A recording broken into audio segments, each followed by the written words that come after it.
Cinemacon 2025, the annual gathering of theatre owners, just got underway in Las Vegas, and we can expect a slew of announcements to be made in the next couple of days.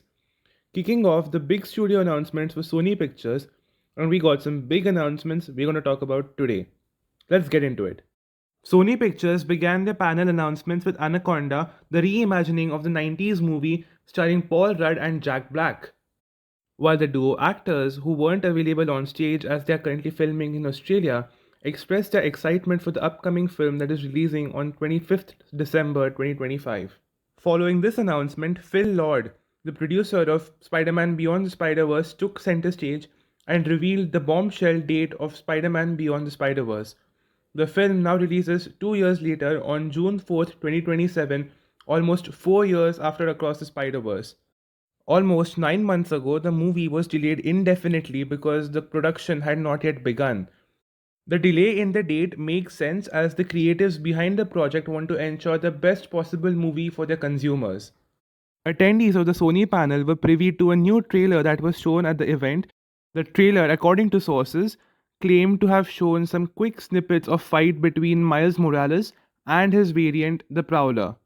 The trailer also reportedly showed the Spot, who can now transform into an arachnid type form, terrorizing the city by taking out the color of it, giving the Spot a new power. However, the biggest spoiler that the insiders have given on the trailer is that at the end of the trailer, we could see a team up between Miles Morales and his variant, the Prowler, hopefully fighting the Spot. I can't believe that they already spoiled this because it could be such a whistle-worthy moment in theaters. However, Chris Miller, the other producer, along with Phil Lord, did upload some official images from the movie on his Twitter handle. The images are amazing, they are so vibrant, and I love how they have used contrast in these images.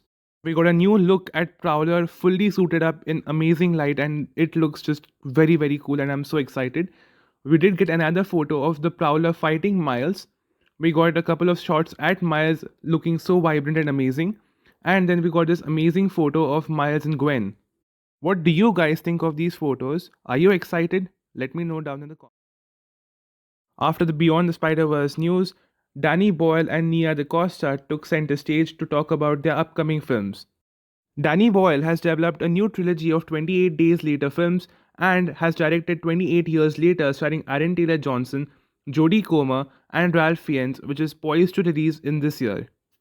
The second film in this new trilogy is directed by Nia DaCosta, the one who previously directed The Marvels. The film, which is titled 28 Years Later, The Bone Temple, acts as a sequel and a sort of spin off to the film 28 Years Later. Danny Boyle and Nia DaCosta talked about their films and teased how different they are to each other despite continuing the same story.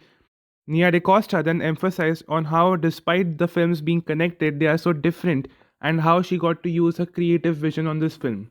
Danny Boyle also teased and confirmed that Cillian Murphy will appear in this series. However, he would not be in the first film 28 years later, but fans will have to wait a little longer to see him.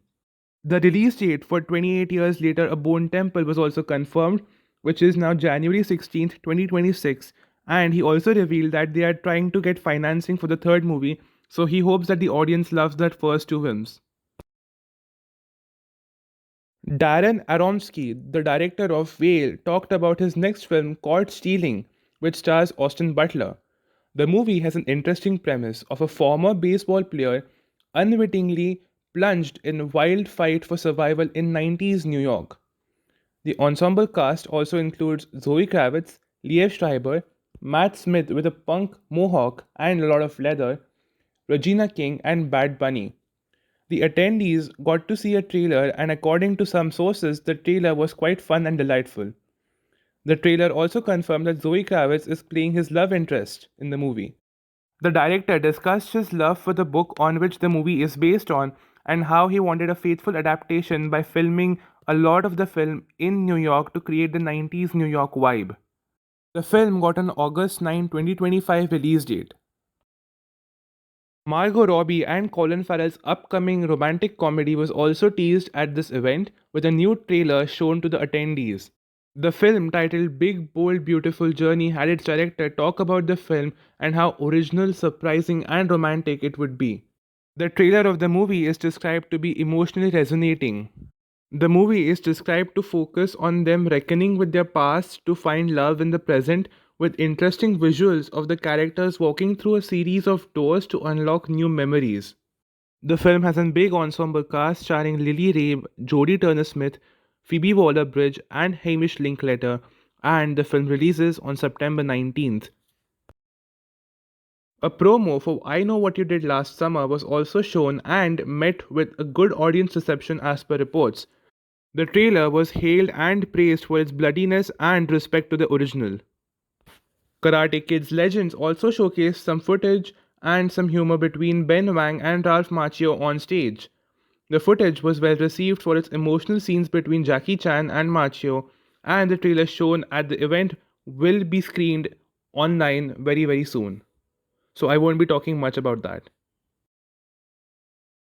The biggest and most popular news from the Sony panel was Spider-Man 4.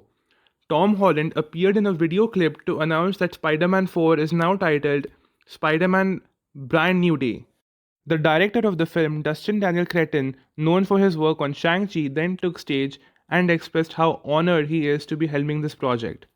In the aforementioned video clip, Tom Holland shared how this is going to be a fresh start for Spider-Man and a new different ride, and a continuation of what his character experienced in No Way Home. Justin Daniel Cretton teased how his team is hard at work to provide something to the fans that they haven't seen before.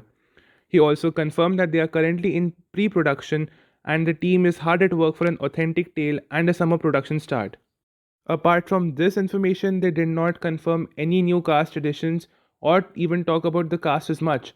They just expressed how grateful they are to be a part of this journey and how authentic they are going to make it.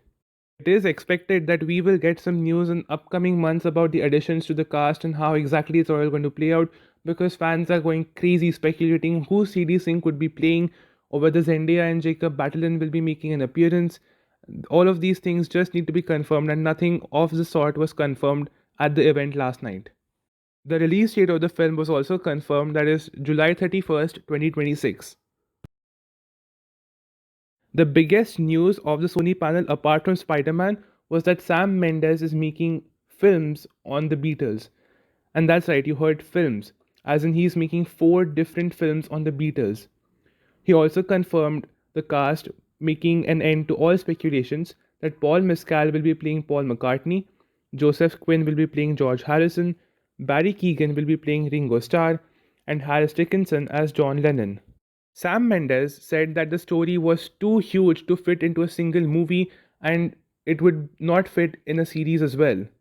So he came up with a plan to tell the story from perspective of each of its members to capture the journey of the band from Liverpool to the global stage. He wanted the films to be a 4-film cinematic experience, wanting them to be the first bingeable theatrical experience. It is unclear whether that means the movies will be released all at once or one per week over the course of a month. All 4 of the movies will be releasing in April 2028. This is certainly an exciting and unique way of releasing films, but I don't really know how that exactly is going to work with audiences hopping from one film to another, basically telling the same story. What do you guys think of the announcement? Let me know in the comments down below, and thank you so much for watching.